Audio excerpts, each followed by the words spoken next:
Testing. Bismillahirrahmanirrahim. Alhamdulillahilladzi khalaqal mauta wal hayata liyabluwakum ayyukum ahsanu amala wa huwal azizul ghafur. Ashhadu an la ilaha illallah wa ashhadu anna Muhammadan abduhu wa rasuluh wa nusalli wa nusallim ala sayyidina Muhammadin wa ala alihi wa sahbihi ajma'in. Radina billahi rabba wa bil islami dina wa bi Muhammadin nabiyyan wa rasulah. Terima kasih ayahanda Tuan Imam, tuan-tuan dan puan-puan muslimin muslimat yang dirahmati Allah. InsyaAllah tuan-tuan, pada malam ini kita akan menyambung lagi kita punya pengajian bulanan kitab Riyadhus Shalihin. Malam ni malam kedua kita. Bulan lepas kita mula membuka kitab ini, maka malam ni kita menyambung hadis yang seterusnya insya-Allah. Maka tuan-tuan, saya tak mau pergi lama dah, kita nak pergi terus pasal kita cuba nak pergi 3-4 hadis hari ni.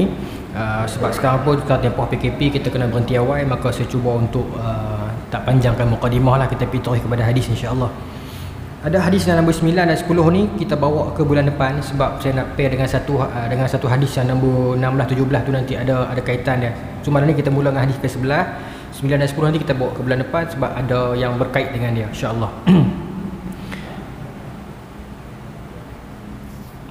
InsyaAllah nombor 11. Wa an Abi Ishaq Sa'd bin Abi Waqqas, daripada Sa'ad bin Abi Waqqas ataupun nama dia ni disebut digelar oleh orang Mekah ni, orang Madinah ni, para sahabat Abi Ishaq. Sa'ad bin Abi Waqqas, Malik bin Uhayb bin Abdul Manaf bin Zuhrah bin Kilab bin Murrah bin Ka'ab bin Lu'ay bin Ghalib bin Quraisy bin Zuhri radhiyallahu anhu, ahadil asyarah al-mashhud lahum bil jannah radhiyallahu anhum. Daripada Sa'ad bin Abi Waqqas dibacakan satu-satu keturunan beliau. Sa'ad bin Abi Waqqas ini merupakan bapa saudara kepada Nabi. Walau bagaimanapun beliau adalah muda daripada Nabi. Biasalah kita pun ada pak menakan yang muda daripada kita kan. Macam itulah Nabi sebut dalam hadis, ini dia pak saudaraku, tunjukkan pak saudara hangpa. Nabi sayang dekat Sa'ad bin Abi Waqqas. Tapi dia muda, dia masuk Islam umur 17. Tuan-tuan, disebut dalam hadis ini salah seorang daripada 10 orang yang dijamin syurga. Apa kata dia? Qala ja'ani Rasulullah sallallahu alaihi wasallam ya'uduni amun hajatil wada' min waj'i ishtaddi bi faqultu ya Rasulullah. Satu ketika pada musim haji wada', masa musim haji lah, haji Nabi SAW, maka para sahabat dan Rasulullah SAW sendiri pergi ke Mekah menunaikan haji. Masa pergi menunaikan haji ni, Sa'ad bin Abi Waqqas jatuh sakit. Sakit pula, sakit yang teruk. Sakit yang teruk. Maka Sa'ad bin Abi Waqqas tak larat duduk rehat lah semasa di Mekah ni. Maka ketika itu Nabi SAW, Rasulullah pergi ziarah beliau. Nampak? Sifat yang baik daripada seorang Rasul, seorang pemimpin, seorang adik-beradik. Nabi pergi ziarah. Meskipun Nabi kedudukan baginda nombor 1 lah dalam dunia ni. Nabi nombor 1 lah. Dulu, kini dan selamanya. Antara semua manusia, Nabi number 1. Tapi Nabi masih memilih untuk ziarah sahabat baginda, adik-beradik baginda yang sakit. Maka Nabi pergi ziarah. Nabi luangkan masa untuk pergi ziarah. Ini satu sifat yang baik, satu sikap yang baik, satu sunnah yang baik yang harus kita ikut hari ini. Pergi ziarah orang sakit. Pergi ziarah orang sakit. Sibuk macam mana pun pergilah ziarah. Dan adab kita menziarahi orang sakit, jangan duduk lama-lama. Pergi ziarah sat baliklah. Pasal dia sakit, dia tak larat. Dan sekarang ni, zaman sekarang ada teknologi, kalau boleh telefon dulu. Takut ada masa dia nak rehat dan sebagainya, kita kena hormat. Tapi pergilah ziarah, tapi jangan duduk lama. Baik. Maka Nabi pergi ziarah dia kata faqultu ya Rasulullah. Maka dia, bila Nabi ziarah sembang-sembang, maka dia sebut kat Nabi, ya Rasulullah, inni qad balagha bi minal waj'i ma tara wa ana zu malin wa la yarisuni illa ibnatun li. Ya Rasulullah, saya duk rasa saya ni tak lama dah. Nak cerita kat Nabi ni, luah kat Nabi, duk berasa tak lama dah ni, Rasulullah sakit ni, duk berasa dah ni. Dalam duk sakit lagu tu pun dia beritahu kat Nabi, ya Rasulullah, duk berasa tak lama dah ni. Wa ana zu malin, tapi saya ni harta banyak. Zu, pemilik, mal, harta. Maknanya kita saya ni ada banyak harta lah juga, harta banyak. Wala yarisuni illa ibnatun li, tetapi saya tak ada ahli waris yang banyak. Saya cuma ada anak perempuan saya seorang je. Ismuha Aisyah. Dalam footnote sebut nama dia Aisyah, bukan isteri Nabi tu, tapi ada anak yang lain, Siti Aisyah ni anak Sa'd bin Abi Waqqas, ada seorang anak perempuan nama Aisyah. So kita dapat tahu malam ni Sa'd bin Abi Waqqas ni ada seorang anak perempuan nama Aisyah. Aisyah ni juga ada riwayat hadis juga. Sebab tu kita kena check. Bila kita dapat Aisyah ni, Aisyah mana? Aisyah isteri Nabi Ummul Mukminin ke Aisyah anak Sa'd bin Abi Waqqas? Begitu juga bila mana hadis Abdullah mana? Abdullah bin Umar ke, Abdullah bin Mas'ud ke, Abdullah bin Abbas ke? Selalunya dalam syarah hadis dia akan bagi tahu. Baik, maka dia kata saya ni harta banyak, tapi yang nak waris harta saya ni, yang nak ambil seka saya ni anak perempuan saya seorang sajalah. Maka saya duk hajat ni harta banyak-banyak ni saya nak wasiatkan. Saya nak sedekahkan, wasiat kepada orang ramai lah, siapa pun lah.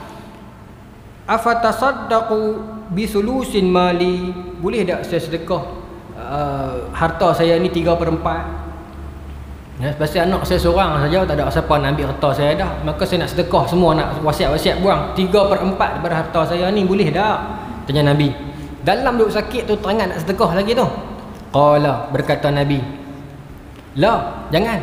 Nabi tak payah sampai 3/4. Qultu fasyatru, kalau macam tu half, syatr, setengah, 1/2, boleh tak? Qala Nabi, kata Nabi, la, tak payahlah sampai setengah. Qultu fasulus, kalau macam tu 1/3 boleh tak? Tanya Nabi. Kata Nabi, as-sulus was-sulusu katsir. As-sulus bolehlah, 1/3 bolehlah, tapi 1/3 tu pun banyak. Nabi kata boleh lah, tetapi dalam Nahabak kata 1/3 tu pun banyak juga tu tara tu.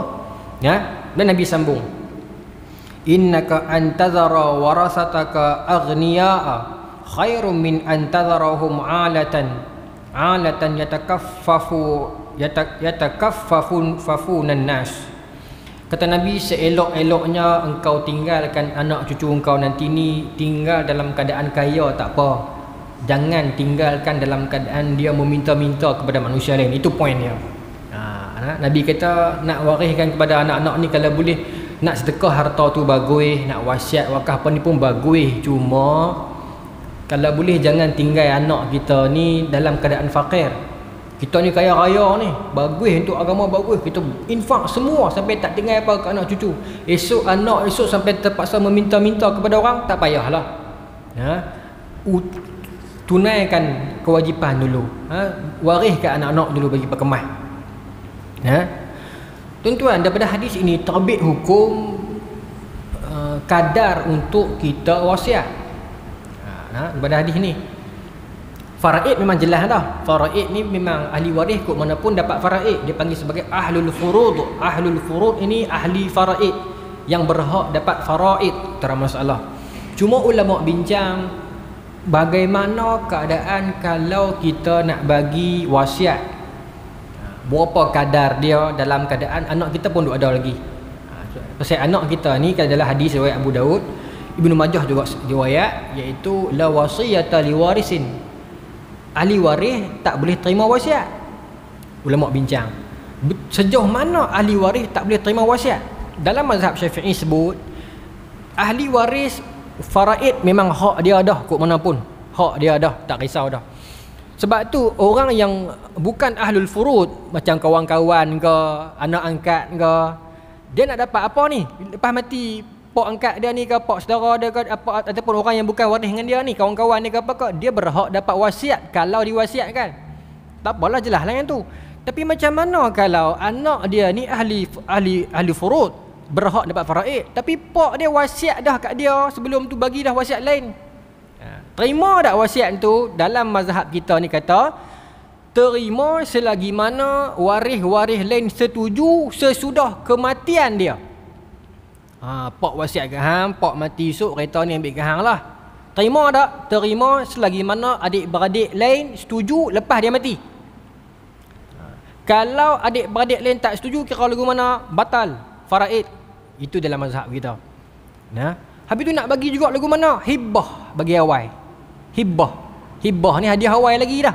Tukar nama siap-siap awal masuk hidup lagi tu. Wasiat ni cerita dia jalan lepas mati. Itu beza dia. Hibbah tukar nama siap-siap masa hidup, mas selesai bang. Wasiat, pak mati esok kata ni hang pakailah, ambil kat hang nah.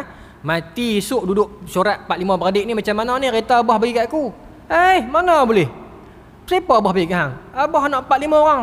Macam mana cerita ni? Tak setuju balik kepada faraid balik. Dia beradik ni pun. Pasal daripada hak dia apa? Sebab disanakkan dengan hadis yang kata kalau ikut tak boleh.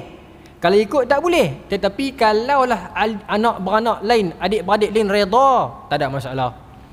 Tak ada masalah. Tapi kalau tak reda, balik kepada faraid. Tapi kalau nak bagi juga, bagi awal-awal, hibah, bagi siap-siap masa hidup tu. Bukan kata benda tu kuasa lepas mati. Bukan. Awal-awal masa hidup lagi bagi dah. Hibah dia panggil. Okey, baik. Kemudian nak wasiat barang kita ni kepada orang-orang lain ni. Yang tadi selesai dah waris. Berapa kadar dia? Paling tinggi 1/3 sahaja, tak boleh lebih. Kalau tuan-tuan buka dalam sirah, Sayyidina Abu Bakar wasiat 1/4. Sayyidina Umar wasiat 1/5 daripada harta dia. Rendah pada tu. Tak ada masalah lah. Pasal limit 1/3 tinggi. 1/3 tinggi lah. Sayyidina Abu Bakar ambil lagi rendah 1/4. Sayyidina Umar ambil lagi rendah 1/5. Bermaksud nak jaga hak anak beranak, takut kelaparan ni, takut kefakiran ni, adik-beradik lain ni. Ataupun jiran tetangga ke institusi, nak jaga juga. Jangan kita pun seronok kita bagi nama kita masyhur tapi anak cucu kita miskin, kelaparan, itu tak betul juga. Pasal konsep sedekah semua ni dia tak datang begitu. Kalau kita kaji sedekah dengan zakat, dia macam satu lingkungan. Sedekah ni kalau tuan buka Quran, dia mula dengan daripada dalam, dia pergi keluar. Izil qurba wal yatama wal masakin wa ibnis sabil. Dia mula dengan kerabat dulu. Pupi anak yatim. Okey, border keluar sampai ibnis sabil. Tapi zakat dia main daripada luar dulu, baru masuk dalam. Sebab tu kita tak boleh bagi zakat kat anak kita. Pasal dekat anak kita nafkah, tak boleh kira zakat. Tak boleh kira zakat pasal dia anak kita. Zakat dia pergi keluar dulu, serah kepada amil atok daripada yang kita tak kenal sampai dekat lah. Okey. Tetapi sedekah daripada kita kenal ni. Itu yang kita nak kena jaga ni. Kadang-kadang kita memburu nama, kita nak sedekah besar-besar, kita terlupa jiran sebelah rumah miskin. Kita ada kalau tolong hak yang kampung sebelah ke, negara lain ke, hak yang duduk dalam ni pun susah ramai ni tuan-tuan. Tuan-tuan pergi di belah-belah baling, belah-belah apa? Belantik. Oh ramai tuan-tuan, ramai susah. Ramai. Bukan kata sikit, ramai. Tapi kita tak perasan pasal kita duk keluh haluak. Bukan kita tak bagi haluak, bagus. Tetapi kalau masing-masing pakat jaga hak dekat, insya-Allah tak ada yang susah. InsyaAllah tak ada yang susah. Maka nak wasiatkan itu jangan lebih 1/3 lah. Ini cerita sesudah mati nah.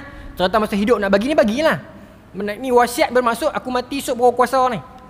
Mati esok baru kuasa. Maka jangan lebih 1/3. Pasal takut ni hak ahli waris ahli furud ni dapat sikit ni. Memang daripada panggu depa. Daripada panggu depa 1/2, 2/4, 1/8 anak jantan asabah ada panggu depa. Tapi bila portion tu dah ambil banyak dekat wasiat, jadi masalah. Pasal farid dia main lah. Baik. Maka dia kata lagu tu. Kemudian dia kata, ya Rasulullah wa khallafu ba'da ashabi ya Rasulullah, semua sahabat-sahabat nak balik Madinah dah ke, nak tinggal saya tang ni ke. Dia rasa sedih. Pasal dia sakit teruk, tak boleh bergerak, tak boleh jalan. Haji nak habis dah. Sahabat-sahabat nak beransur balik Madinah lah. Semua nak tinggal saya ke? Tanya Nabi.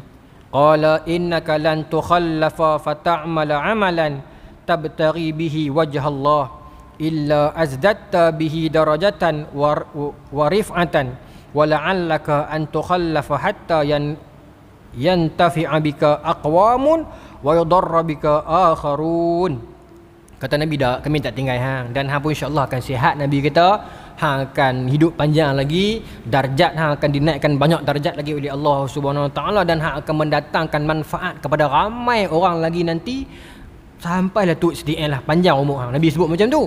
Benar janji Nabi, benar doa Nabi. Sa'ad bin Abi Waqqas umur beliau panjang juga dan memberi manfaat kepada ramai orang. Dinisbahkan oleh ulama, apa manfaat dia? Dialah membantu pembukaan Iraq. Menjatuhkan kerajaan Parsi di samping Khalid Al-Walid. Antara hero-nya masa itu adalah Sa'ad bin Abi Waqqas. Antara hero-nya, dan akhirnya jadi gubernur di sana. panjang umur dia. Dan Sa'ad bin Abi Waqqas ini terkenal dengan doa dia yang mustajab dan juga panahan dia yang tepat. Nabi doa khusus untuk dia, ya Allah kabulkan doa dia, wasyaddid ramyatah, dan tepatkan panahan dia. Panah dia sangat tepat. Karamah dia terhadap doa ni begitu banyak diceritakan dalam kitab-kitab sirah. Ada satu kisah dalam Bidayah wa Nihayah ketika mana tentera Islam berlawan dengan tentera Parsi dalam satu medan dalam perang di Iraq ini. Masa tu Sa'ad bin Abi Waqqas sakit. Diceritakan oleh Imam Ibn Katsir, dia sakit bisui. Bisui ni pula bisui yang banyak seluruh kaki ni sampai tak boleh bergerak, tak boleh bangkit, nanah dan sebagainya. Maka tapi kita menang, orang Islam menang. Bila menang ni, ada satu budak muda ni dia bercerita merata, seronoklah kita bakat menang. Sa'ad bin Waqqas ni untunglah dia tak kena mati, kita bakat mati belaka. Seronoklah bini dia tu tak hilang suami, bini kita bakat jadi janda belaka. Dia kata lagu tu, tersebaklah berita dalam kalangan kem tentera Islam ni lagu tu. Maka Sa'ad bin Abi Waqqas pun tanya, siapa buat kerja tu dan sebagainya. Dia ceritalah, dia tunjuk. Dalam kitab sebut, dia tunjuk ni bisui sakit penuh ni, tak boleh bergerak. Bukan saja, kalau aku saja ni mudah-mudahan Allah Ta'ala hukum aku. Tapi kalau dia saja sebabkan cerita ni agar aku malu nak jatuhkan aku, hukum dia ya Allah. On the spot dia sebut benda tu tuan-tuan, out of nowhere. Tak tahu main daripada mana tuan-tuan. Ini saya nakal daripada Ibnu Katsir, Bidayah wa Nihayah sebut tak tahu daripada mana main anak panah kona 3-4 lain ni. Pas masa tu tentera duk berbaris dengar dia duk bersyarah ni kan, duk berbaris ni. Sa'ad bin Waqqas sebutlah, saya dengar cerita ni main kat saya, hak kata kat saya ni, demi Allah saya sakit, bukan saya sengaja. Siapa yang buat cerita ni kalau berniat jahat dan sebagainya, semoga Allah Ta'ala hukum dia. Ajak lisan lidah dia ni mengatakan pemimpin tanpa sebab nak jatuhkan. Elok tak dan habis dia sebut lagu tu tuan-tuan. Tak tahu main daripada mana anak panah keluar, cari budak tu sampai dapat.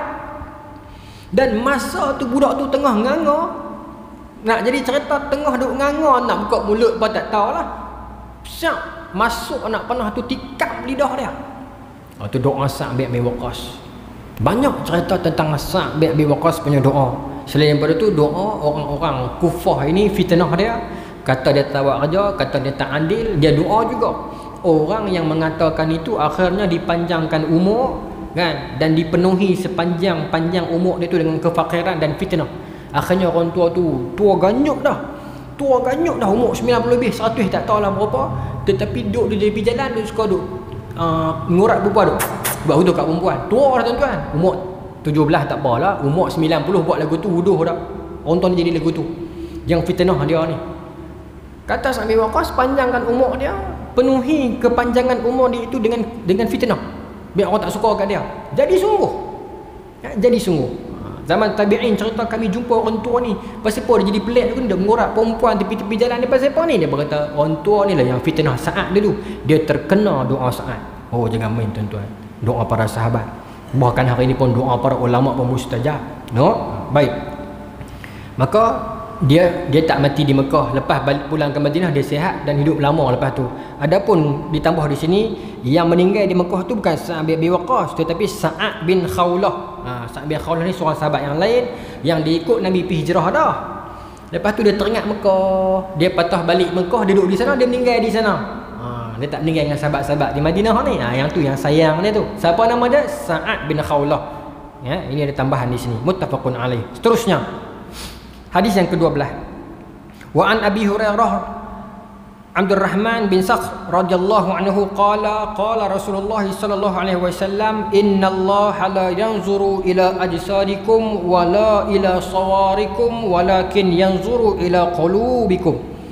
Sesungguhnya kata Rasulullah SAW, Allah Ta'ala tidak melihat kepada jasad kamu. Innallaha la yanzuru ila ajsadikum. Allah Ta'ala tidak memandang kepada jasad kamu, fizikal yang hebat, main gym, telan telur separuh masak, bagaimana pun hebat pun tak pandang. Wala ila sawarikum, dan tak pandang pada rupa parah kamu. Segak handsome lagu mana pun, cantik rupa parah macam mana pun, kalau tak ada nilai Tuhan tak pandang. Bukan yang tu yang didagangkan depan Tuhan, bukan yang tu yang dipersembahkan kepada Tuhan. Huduh, kurui, hitam, lu mana pun, tapi Tuhan tak peduli semua tu. Walakin yanzuru ila qulubikum, melainkan Tuhan memandang kepada hati-hati kamu.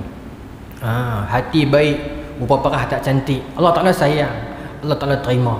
Ini masih dalam bab berapa ni? Bab pertama tak habis kita tuan. Bab ikhlas. Tak habis lagi kita ni. Maka Allah Ta'ala memandang kepada hati. Baik, seterusnya.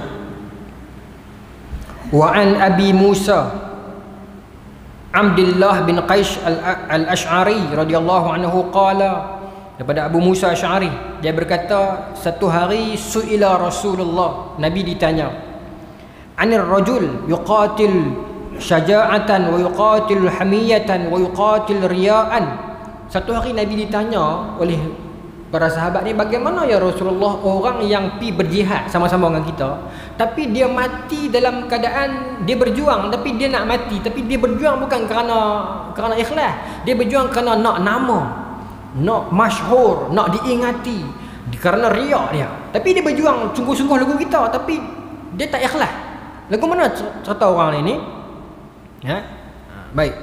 Faqala Rasulullah, berkata Nabi, man qatala litakuna kalimatullahi al-ulya fahuwa fi sabilillah. Para sahabat tanya tadi, orang-orang yang macam ni tadi ni, adakah bila dia mati dia dapat pahala fi sabilillah? Nabi kata, untuk nak dapat pahala mati syahid fi sabilillah, hati dia bila dia masuk berjuang kena ada nekat, litakunu kalimatullahi al-ulya, nak meletakkan kalimat Allah, hukum Allah, agama Allah di peringkat yang atas. Itu manhaj perjuangan kita. Siapa pun kita, medan mana pun kita, hatta kita menjaga sayur di pasar tani ke apa pun, litakunu kalimatullahi al-ulya, nak meletakkan kalimat Allah di kedudukan tinggi. Saya menjaga pasar tani, ustaz, lagu mana saya nak letak kalimat Allah di kedudukan tinggi? Takkan saya nak buat hudud dekat pasar tani? Tak, menjaga dengan amanah, jangan tipu orang, timbang bagi betul, jaga kebersihan, itu meletakkan kalimat Allah di tempatnya. Di bidang mana pun kita, tak mesti kita jadi ustaz. Siapa pun kita, di mana pun kita, tempat mana kita duduk pun. Saya suri rumah, ustaz, makcik ni suri rumah, nak letak lagu mana kalimat Allah. Jaga rumah bagi bersih, gerak anak mangkit subuh awal, layan suami elok, bancuh teh apa bagi kat dia. Mengangkat martabat agama itu bermaksud meletakkan kalimat Allah di peringkat yang tinggi. Itu perjuangan kita. Sebab bukan semua orang boleh masuk medan tentera kan, kita faham. Tapi nisbah kepada kehidupan masing-masing ada perjuangan dia, iaitu nak meletakkan kalimat Allah di persada. Meletakkan kalimat Allah di persada, di mana pun kita, siapa pun kita.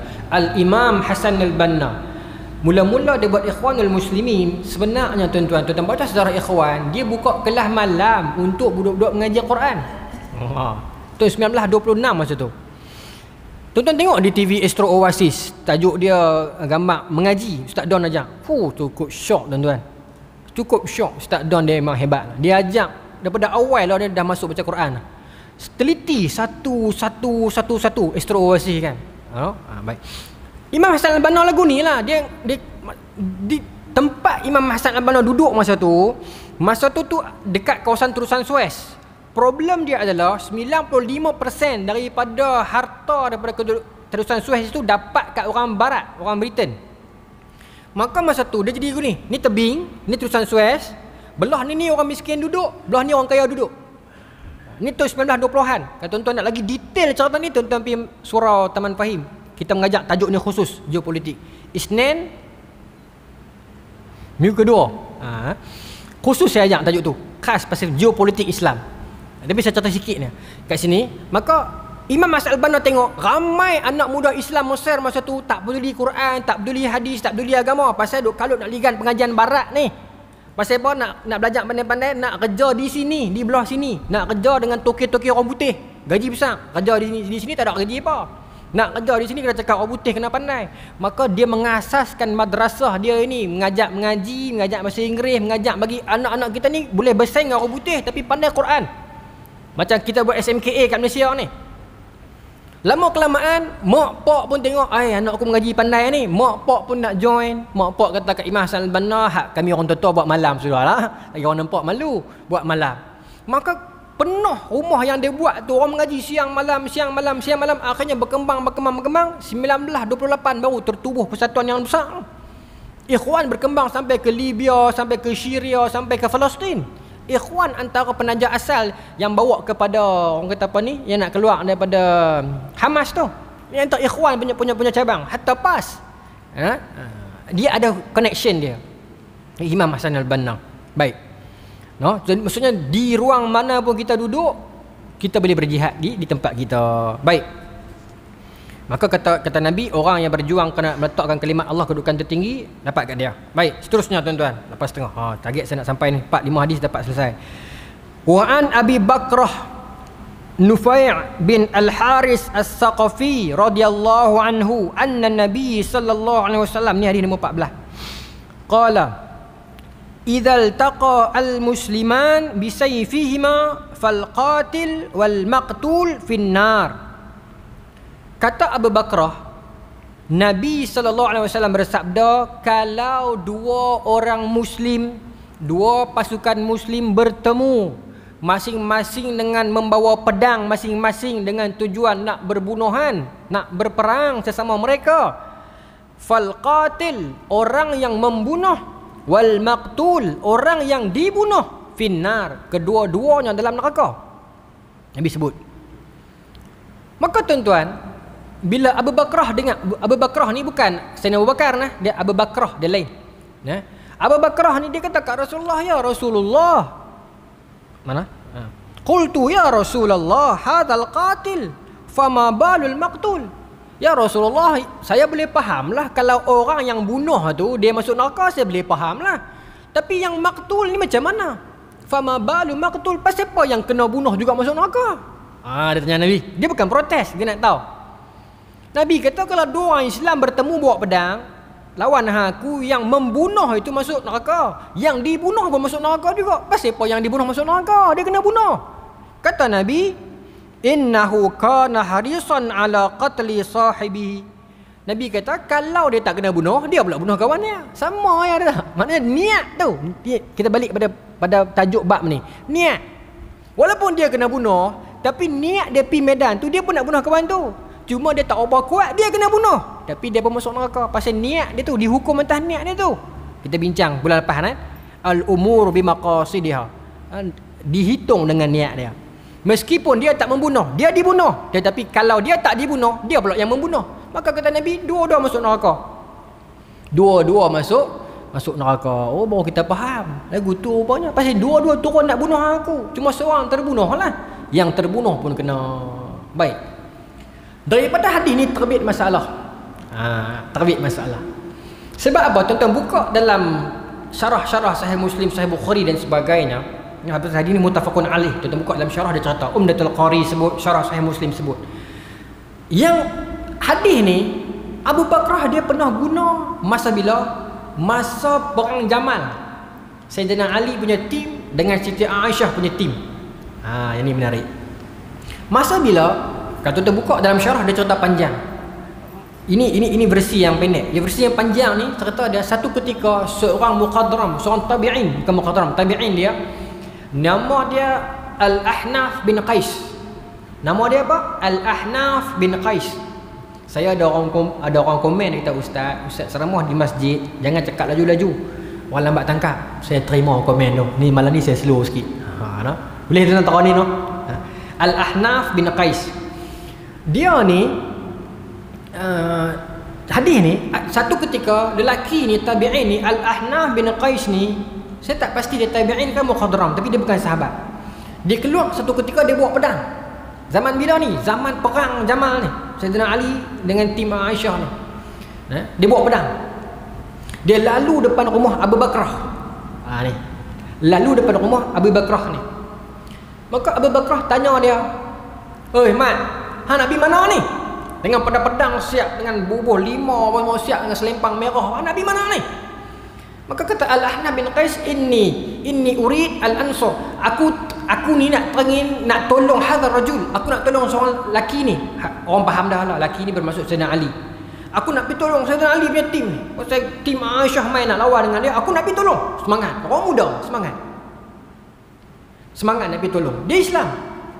Dia bang Abu Bakrah, "Pakcik, tak tahu cerita lagi ke? Dia pun nak perang. Ni saya bawa pedang siap-siap ni, saya dah Merasap 3-4 malam lah, saya nak pergi tolong Sayyidina Ali Khalifah, nak pergi tolong dia, nak perang. Pada sahabat-sahabat pakat tahu dah ni nak jadi battle ni antara tim Aisyah dengan tim Ali. Abi Bakrah kata balik, irji', ambil balik. Orang tu pergi balik. Apa pula balik, orang dah asah pedang apa sempoi, orang nak ambil balik. Orang tu ni cerdik, dia matang. Kerana apa? Kerana dia baca hadis ni. Kerana aku dengar masa Nabi hidup dulu, Nabi kata bila mana muslimain iltaqa, dua puak Islam ini bertemu bisayfihima, dengan pedang masing-masing, al-qatil wal maqtul finnar, yang membunuh dan dibunuh dalam neraka. Hang dengan join, ambil balik. Loe kawan tu simpan pedang, balik loe. Baik, cerita dekat tu. Maka tuan-tuan, terbit masalah pula. Kalau macam tu ustaz, takkan Sayyidina Ali dengan Siti Aisyah masuk neraka? Nampak? Sebab yang terlibat dalam perang tu bukan kecil anak. Ummul Mukminin, Siti Aisyah, Zubair, Talha. Kalau hadis ni betul, takkan depa tu masuk neraka. Anda faham? Tadi Nabi kata kalau dua orang Islam berjumpa, bertemu, bawa pedang lawan, yang membunuh masuk neraka, yang dibunuh masuk neraka. Abu Bakrah baca hadis ni dekat Al-Ahnaf bin Qais ni. Kalau ni aku dengar hadis ni daripada Nabi, hang ambil balik. Perang ni perang bila? Perang zaman. Maka orang ulama akan bincang, hadis ni sahih tak? Sahih. Tapi kalau hadis ni sahih, takkan mereka dua ni masuk neraka ni? Sahabat-sahabat Nabi yang mulia, ibu kita pula. Maka terbitlah pendapat para ulama. Tu ilmu bercambah. Mailah qaul para ulama, imam-imam mazhab, imam-imam hadis ni tu, termasuk al-Imam Syafi'i, imam kita. Bagaimana dengan qaul ashabi, pendapat para sahabat? Terima bulat-bulat ke tidak? Dalam ilmu hadis, riwayat sahabat kita terima. Sebab kulluhum udul, semua sahabat adil. Kita terima. Tetapi pendapat mereka berdasarkan riwayat depa ini, yang tu boleh bincang, kata Imam Syafi'i. Yang tu boleh bincang. Abu Bakrah, dia sahabat Nabi, bukan dia ni, dia sahabat Nabi, dia riwayat hadis ni. Macam tu saya nampak. Hadis ni sahih. Betul Nabi kata, kalau orang Islam bertemu, yang membunuh dan dibunuh dua-dua dalam neraka. Hadis ni sahih, sahih. Imam Bukhari riwayat, Imam Muslim riwayat, dalam jalur yang sama, muttafaqun alaih. Tapi dia pakai hadis ni jadi dalil dia untuk halang orang join perang Sayyidina Ali dengan Siti Aisyah. Pendapat tu yang dia pakai tu ulama tolak. Tapi hadis ni pakai. Sebab kalau kita terima pendapat itu, bermaksud Siti Aisyah dengan Sayyidina Ali dalam neraka. Faham tak tuan-tuan? Syiah pakai pendapat ni lah. Pendapat boleh tolak, riwayat tak tolak. Hadis ni sahih, tetapi pendapat yang pasang dalil kat sini tak betul. Contoh, kita nak menghalalkan satu-satu benda tu haram lah, kita nak perhalalkan dia, kita cari dalil. Dalil tu betul, tapi kita pasang tak kena tempat, jadi tak betul. Walaupun dalil tu betul. Jadi adakah dalam hal ini Abu Bakrah salah? Kita tak kata salah, mungkin silap tafsir sahaja. Sebab Sayyidina Ali dengan Sayyidatina Aisyah, mereka memang bertemu dengan pedang, tetapi masing-masing bukan niat nak bunuh. Masing-masing dengan niat, Sayyidina Ali pi dengan tujuan nak tolong Aisyah, Aisyah pi dengan tujuan nak tolong Ali. Itu cerita asal dia, bukan nak pi bunuh aku. Tetapi terjadi dah pembunuhan, terjadi. Pasal apa jadi? Cerita dia panjang, saya bawa. Saya simpan banyak ni rekod-rekod ni. Bisa. Ini bukan Karbala. Abang ni Osman bin Affan wal mutamarridun fil Madinah. Ni cerita pembunuhan Sayyidina Osman. Saya ambil petik bagaimana berlaku pembunuhan, berlaku peristiwa perang Jamal tu tuan-tuan. Boleh no? Baik. Daripada hadis tadi ni. Jama'al mutamarridun anfusahum minal Basrah wal Kufah wal Misr. Berkumpul, mutamarridun ni pemberontak yang berkumpul daripada mana ni, Basrah, Kufah, Mesir. 3 kelompok Islam mai daripada Mesir, Kufah dengan Basrah, mai Madinah. Masa bila? Masa musim haji. Masa ni Siti Aisyah, Talhah, Zubair ni ada di Mekah. Sahabat-sahabat utama ada di Mekah. Maka dia pilih time ni nak pergi Madinah, nak lari pada sahabat-sahabat. Yang ni bukan sahabat ni semua geng-geng kemudian, geng-geng muda. Dengan tujuan mereka, mereka nak gulingkan Sayyidina Osman. Sebab dalam mereka duk dengar cerita palsu kita Sayyidina Osman ini bakat Quran lah, kaya raya lah, macam-macam lah. Ceritanya panjang. Maka mereka pakat ramai-ramai nak pergi sabu Sayyidina Osman masa musim haji. Kharaja min kulli Madinah arba'a farqun fakana ala ra'sul farqul Basrah. Yang main daripada Basrah, Kufah, Mesir. Okey. Baik. Maka tuan-tuan, depa main ni dengan tujuan orang-orang Mesir, fakana ahlul Misr yuriduna Ali bin Abi Talib. Orang Mesir nak Sayyidina Ali jadi khalifah, ganti Sayyidina Osman. Okey. Wa kana ahlul Kufah yuriduna Az-Zubair. Orang Kufah pula nak Zubair bin Al-Awwam. Wa ahlul Basrah, dan orang Basrah yuriduna Talha. Orang Basrah nak Talha. Tuan-tuan faham tak? 3 kelompok berbeza membentuk satu pakatan. Tak kira lah Perikatan Nasional ke pakatan apa ikut suka lah. 3 kelompok berbeza dengan matlamat yang berbeza. Mesir nak Ali, apa nama? Kufah nak Zubair, Basrah nak Talha. 3 poin tak sama. Tetapi kerana matlamat kita nak jatuhkan dulu Sayyidina Osman, kita pakat dulu. Tetapi masing-masing tak sama. Masing-masing tak sama. Aku ada niat lain. Parti aku Islam, Islamis. Parti dia liberal. Parti kau ni sekular. Tapi tak apalah, kita pakat salah. Habuan ada tujuan yang sama. Nanti sah. Oh, kena berhenti. Sikit lagi boleh ke? Selalu ustaz berhenti tepat kau, Imam? Lebih dari 5 minit baru kena. Sikit je lah. Kau nak kena azan. Macam mana?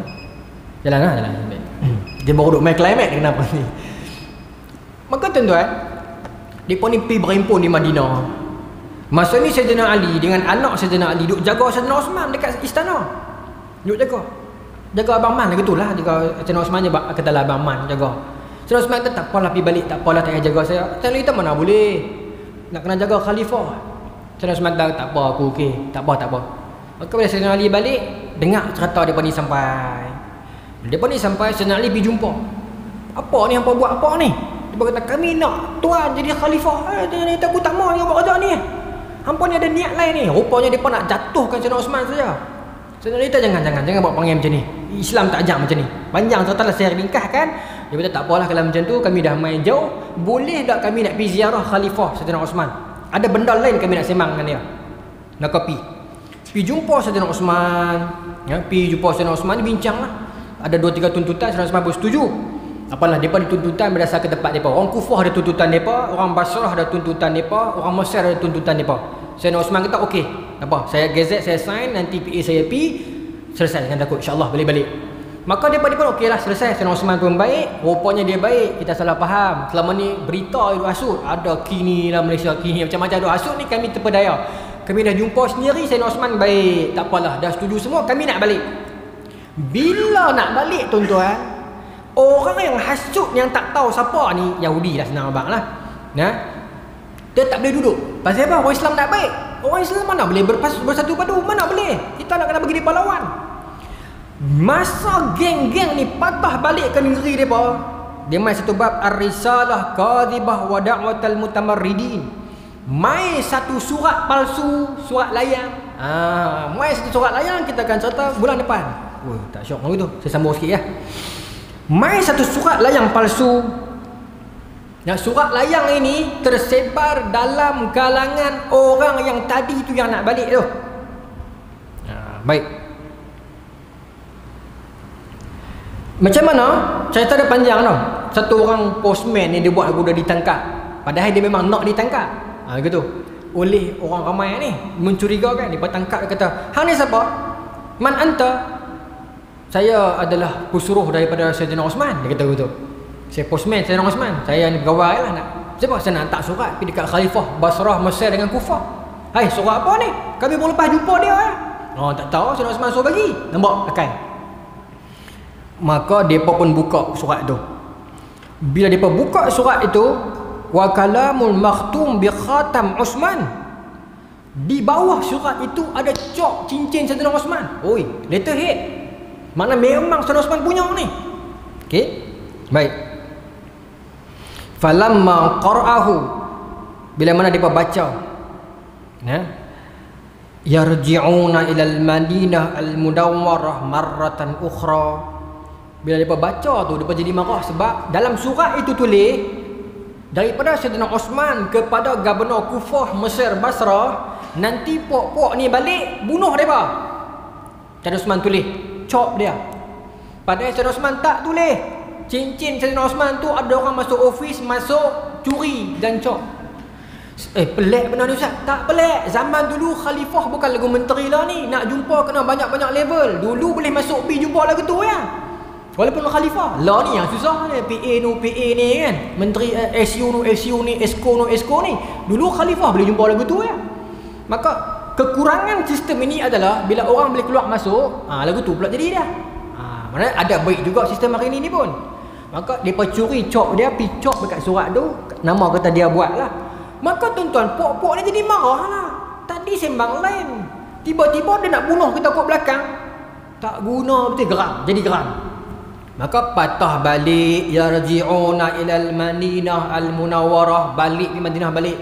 Buih mak tadi janji elok dengan kita, tiba-tiba dia buat tikam tahanah kat kita kat belakang, nak kena Sayyidina Osman ni, patah balik. Berlaku tahun bila ni? Sana 35 Hijrah nah. Okay, baik. Elok depa sampai Madinah, patah balik tadi dia on the way tak sampai lagi. Elok dah patah balik Madinah, duk nyeri lah, kukik geram. Geng-geng pemberontak ni geram. Bawa muda ni. Lagulah ni lah turun perjalanan raya orang tu. Turun mai Madinah ni, mai satu surat lagi. Ja'atuhum risalatan ukhra. Orang lain pula buat mai surat lain pula. Risalatan ukhra min Ali bin Abi Talib ya'muruhum bil qadama ila al-Madinah. Surat mai daripada Sayyidina Ali bagi tahu kat tiga-tiga kumpulan ini, hangpa stay sini. Hangpa jangan balik. Apa jadi pun hangpa jaga di sini. Sayyidina Ali tulis. Depa katalah dalam ni. Ya. Maka okeylah. Depa ni orang Islam ke orang kafir ni? Orang Islam. Semayang semua ni. Tadi dia rasa tak yakin tindakan kita ni betul ke salah. Tapi bila Sayyidina Ali sendiri yang bagi surat, kata, "Apa tunggu di sini, aku duduk belakang hangpa." Oh, Kemah tuan-tuan, menantu Nabi, sepupu Nabi. Kau cantik. Kita tunggu standby dengan tunggu nak pergi attack Sayyidina Osman anytime lah ni. Maka Sayyidina Ali dengar cerita yang pok-pok ni main pula. Sayyidina Ali kata, "Pasal apa pok-pok ni? Hari tu dah sembang dengan Sayyidina Osman, dah setuju nak balik, tapi dah main balik pasal apa?" Sayyidina Ali start motor pi. Ni start motor reka ni. Naik kuda pi lah jumpa depa. Pi jumpa depa, Sayyidina Ali tanya, "Apa ni pasal apa ni budak muda ni cerita dah ni?" Apa ni pasal apa ni? Bincang dengan aku elok dah hari tu. Bincang dengan khalifah elok dah dulu. Nah balik dah sekerak jalan, main balik pasal apa? Main mengemuk ni pasal apa? Nah. Maka faqala Ali bin Abi Talib radhiyallahu anhu, "Wallah la aquma ma'akum ila hadza." Demi Allah, aku tak bersama kamu kali ni. Ni merepek. Sebelum ni hampa mai bincang elok, aku boleh tolonglah, aku bawa pergi jumpa Sayyidina Osman semua. Hampa mai kali kedua mengamuk macam ni bukan cara dia.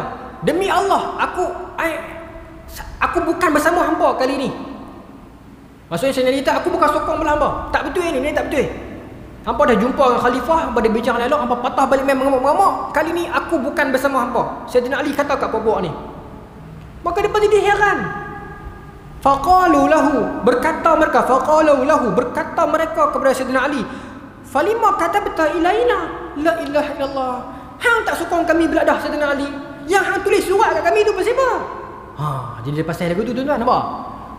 Orang yang buat fitnah, mesej palsu, mesej berantai WhatsApp palsu, post Facebook palsu ni berlambak tuan-tuan, fake account lah ni. Lagu ni Ni akak nama daripada sini lah ni. Orang yang tulis anonymous yang tak tahu siapa ni, nak bagi orang Islam gaduh. Ni ada. Baik. Hang tak sokong kami pasal apa? Hari tu hang tak surat suruh kami duk tani tolong hang.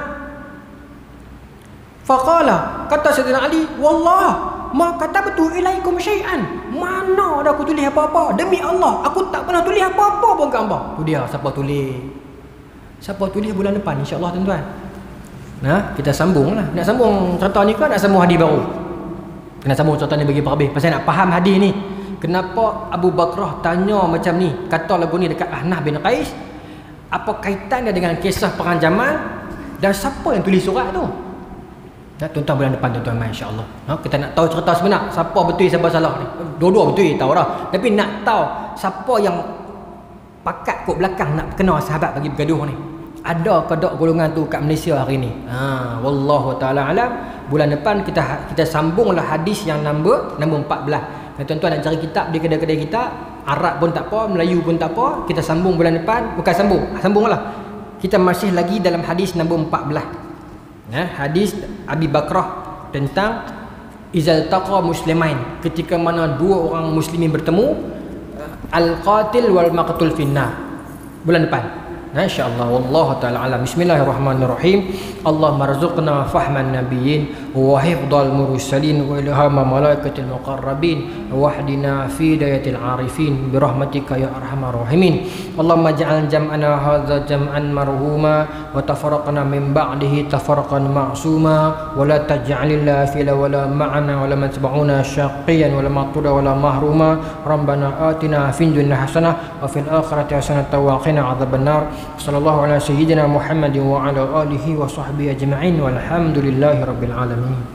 Assalamualaikum warahmatullahi wabarakatuh.